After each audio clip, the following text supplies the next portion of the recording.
Welcome to Mobile Freedom Enterprise, and here's a CA-276 by Fisher, studio standard by Fisher, integrated stereo amplifier. Now, I'm making this video because I haven't seen much out there to talk about it, but let me go over some specs and give you my feedback, and we'll take a look at the internals. So I opened it up just to clean her up. I had her in storage for a while. This is the second one I've owned. I was very sad to sell the first one. I mean, after I sold it, I was sad. Some time passed and I regretted selling it, and I'll explain why. But let me go over some specs here as you look at the knobs and buttons here, and then I'll turn it on at the end. This is has 150 watts per channel, a lot more than most amplifiers out there. But for example, behind me I have a Proton. What is this? A D940. I love these vintage amps. Let me show you. This is a Proton D940, and powering these KEF Q1s, I believe they are. This has the 8-inch or 10-inch woofer, no, 8-inch woofer and tweeter on the inside, and they sound amazing. If I played it here, you just couldn't appreciate the sound. But this baby is only about 35 watts per channel. And it's a Proton, made in the USA. Amazing. Just amazing. I love Proton, Adcom, and then the other one that's similar to this, I think it's called NCE or NEC.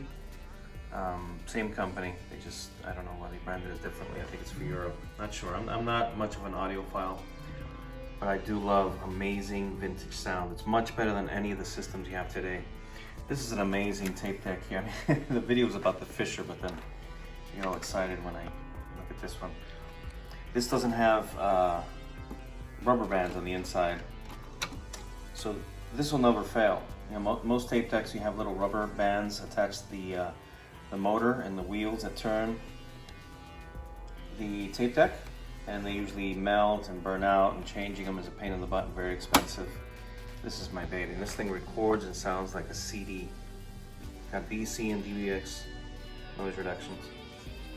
It is amazing, but the video's not about this anyways. But anyways, what I wanted to comment on is that this Proton D940 stereo receiver has 35 watts per channel, but for some reason, not sure, maybe someone can explain it in the comments, sounds more like 150 watts per channel. I mean, when you do turn it up, this is as far as you can turn it up in a residential area. It gets really extremely loud. After going halfway further up, you have to turn the bass down, or turn the bass EQ or loudness off, because the bass just will blow any speaker. Literally, it's just too much bass. And it sounds a bit tinny. I mean, it has good sound quality, but just gets tinny when you turn it up. At lower volumes, it just sounds incredible. But I believe that this dynamic power on demand actually raises. I've read somewhere years ago that you get actually 150 channel watts per channel in certain instances with the music. I don't understand that, but it really does sound like it. It's only 30-35 watts per channel. So back to the Fisher, and I'll show you the interior in just a second. But this is 150 watts.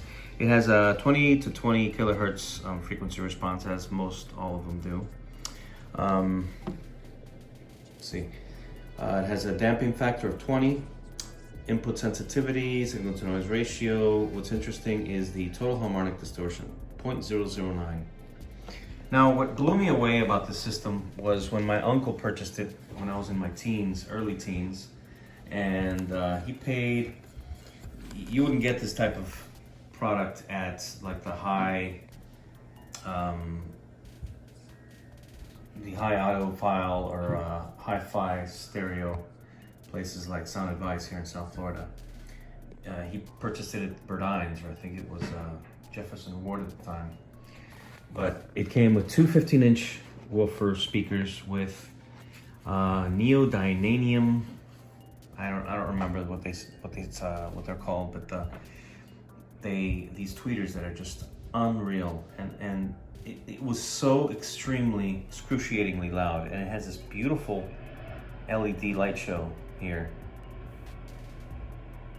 Shows you the 2 to 200 watts, and you can change that because it gets close to peak, and you can change the meter range from 2 watts to 200 watts. So I mean, it's just really enjoyable to look at this, and it came with this 15 band EQ with another visual analyzer. Just beautiful, beautiful. And just the whole system, the double cassette deck, everything it came with. You know, it was plasticky, but maybe this is metal. No, this is plastic. It looks like metal. But it just seemed high quality at the time when I was a kid. It just blew my mind. Let's take a look at the internals. A little bit dusty, but it has this these two huge capacitors here in the middle. It has this huge fan that you hear turn on once the bass starts kicking in. Cool them. I've had this one for about 2 years, never had any issues. Previous one I had for about 2 years, never had any issues. And I've read that these are cheaply made. I don't know what look at the size of that. This thing is huge.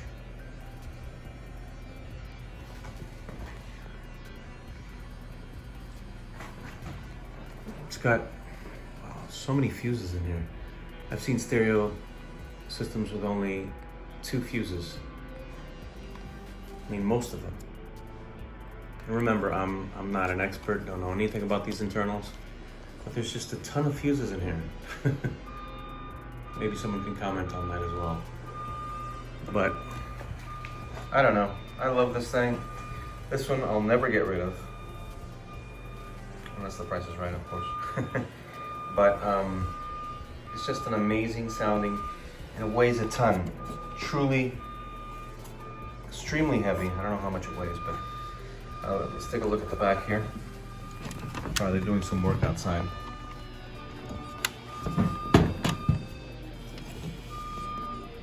See if we can get a closer look here.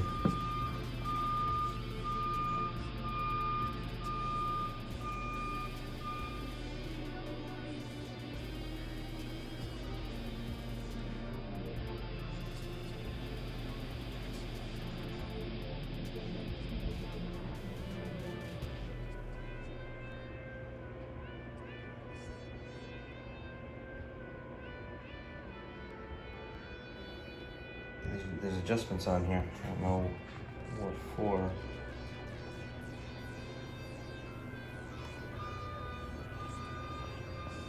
Maybe someone can explain what these adjustments are for. 4. You have a total of 4. And I don't know if anyone can tell what this is. That fan is huge. It's like a tiny airplane propeller. Take a look at the back. Now, this was, let's see, when did it come out? When was it manufactured? 95 maybe? No, it couldn't have been 1995. I was much younger when this. Let's see. National Service Concepts. I'm gonna give these people a call in California. Maybe this was repaired. There were some fingerprints on the top of that, on the inside of this. So, well, maybe this code means 95. It's definitely not 1995. This was, I believe this came out in, let's see if it's online.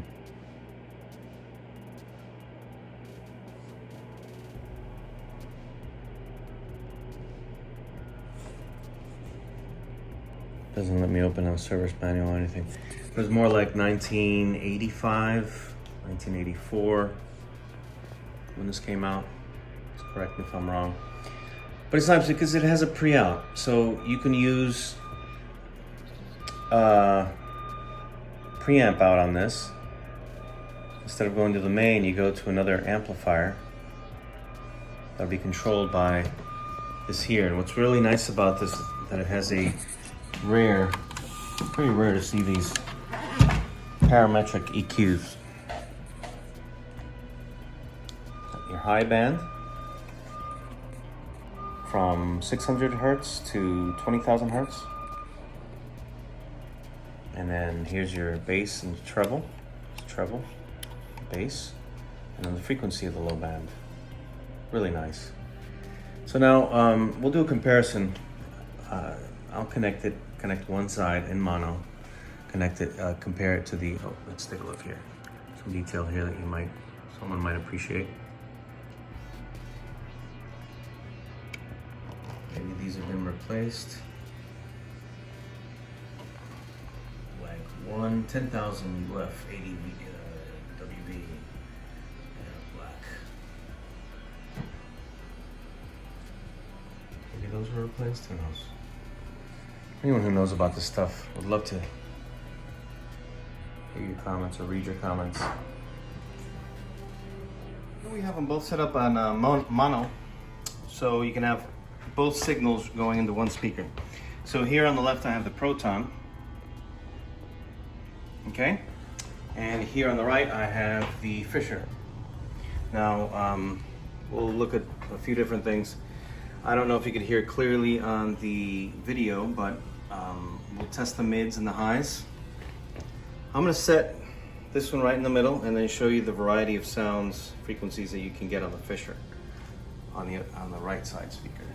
And then I'll show you that the different varieties on here. You just have treble and bass, and you can eliminate some loudness and bass. All right, so we'll be using 0-point giant music.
Now, because these are only bookshelf speakers, you're not going to get the wide range of frequencies, like these really low frequencies.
Just in case, let's change the channel around.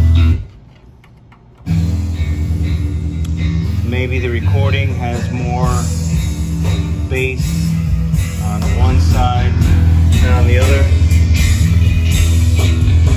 Because I'm tending to like the Proton a gazillion times more than this. I thought they were about average if you were to compete on sound quality. But now that I'm comparing them side by side, I'm finding, well, I'll tell you in a second.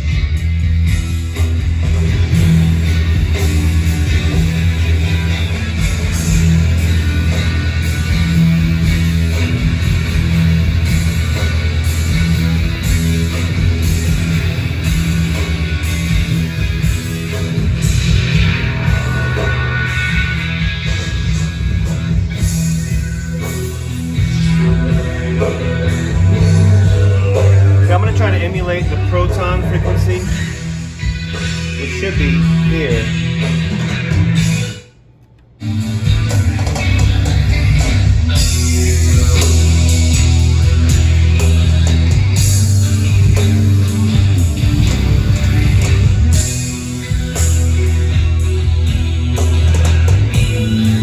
As I turn it up, I have to turn the bass down.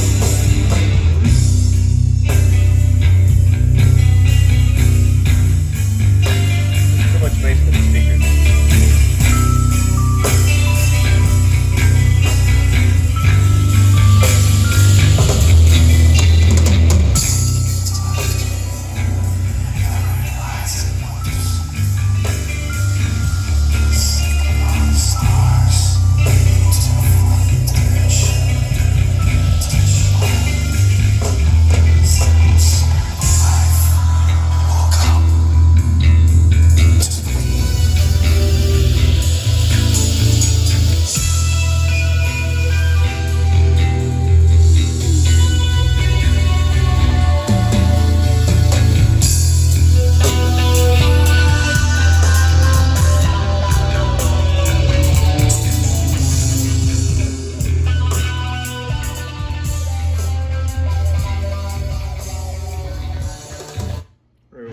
Same place, and we'll listen to the other speaker.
Okay, well,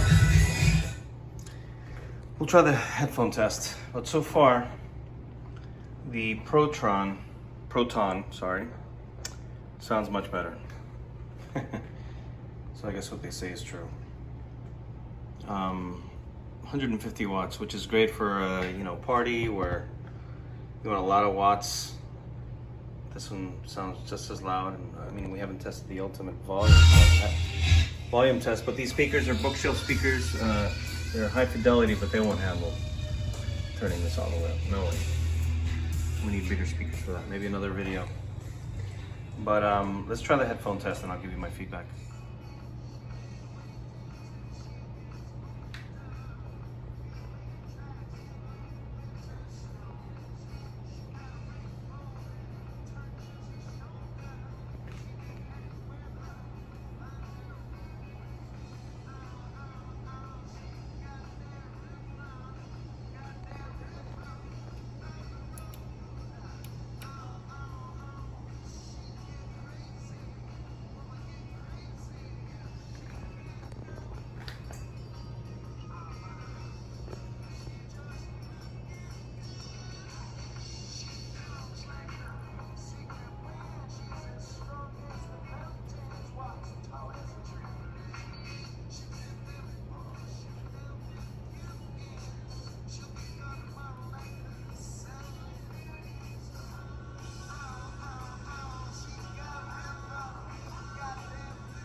DR XT200, and these are full range headphone with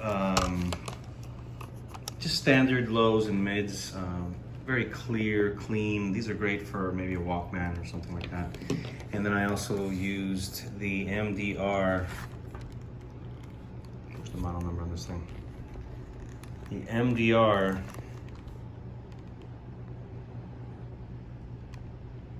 XB950B1. Now these are Bluetooth headphones, but you have an input which bypasses the electronics, and you don't have the bass select. Okay, this is also a good headphone, Bluetooth headphone. But anyways, these have extreme bass, the most accurate headphones I've ever used. I've compared everything that musicians can find at like a Guitar Center and headphones from the past, and let me tell you, there's nothing like these. So, hands down, the Proton is the winner. This thing is just superb. This one, the Fisher, is, it's got a lot of power, which is nice. It's got the fan. It's just great for maybe a party situation where you just want loud music and who cares about quality of the music. It'll sound great or loud, and it'll impress. But it's definitely, you see the color's faded on here. It's not the black it used to be. But anyways, it's not the sound quality this has. This has, this just has too many options, and you can never find that perfect sound like these high fidelity, high quality amplifiers are. Now with the headphones, this one sounded a lot cleaner. I didn't have to adjust the treble. The cymbal sounded perfect. Everything sounded great. Everything sounded just really great. And let me tell you one thing. GTP 502, maybe any Adcom. But this thing is unreal. I think this is rated at 120 watts per channel. When I put on the headphones, the same headphones, tested both headphones and heard the same Van Halen song on here. And I've experienced this before. That's why I have this in my bedroom. This is the one I listen to when I just want to hear music with the headphones in private, or with these We're on short speakers, which are just amazing. You hear instruments, you hear things you won't hear on any other system. For example, the song Secrets on Diver Down. Listen to it. And what you'll find on something like an Adcom is that that song, during the verse, has a keyboard holding a bass note. And it sounds amazing. You can actually hear it here. You hear each and every instrument crystal clear, separated from each other. On the other systems, they tend to blend. Every instrument tends to blend, and you don't hear that keyboard. It's like a secret keyboard. Maybe that's why it's called Secrets, but it's called Secrets by Diver Down. Listen to that song on your iPod or whatever, and you're not going to hear there's a keyboard that you clearly hear on the Adcom as a throughout the whole verse, and it stops during the chorus and then goes back on the verse. Oh, and also on the chorus, you hear a second guitar just hitting alternate strings. Unreal. Any Adcom I ever find, I'm picking up. That's it. So hopefully you've enjoyed this video. If you're an audiophile, you might have enjoyed this video. Maybe you're just insulting me on all the ins and outs that I know nothing about. But this is just a layman's or a noob's opinion on these systems, and the Adcom model GTP 502 is what I have to compare. And I use headphones for a deep comparison on these, and let me tell you, I thought the Fisher, as a child, I was very impressed by the Fisher, but you never know high quality until you come across systems like these, or the Proton, I keep wanting to say Protron, but it's Proton. They're pre-equalized, and I don't know, it's not a flat response. People want to say that these high fidelity systems have a flat response. Not at all. The sound quality is much better. Hopefully you've enjoyed this video. Thanks for watching Mobile Freedom Enterprise. Have a great day.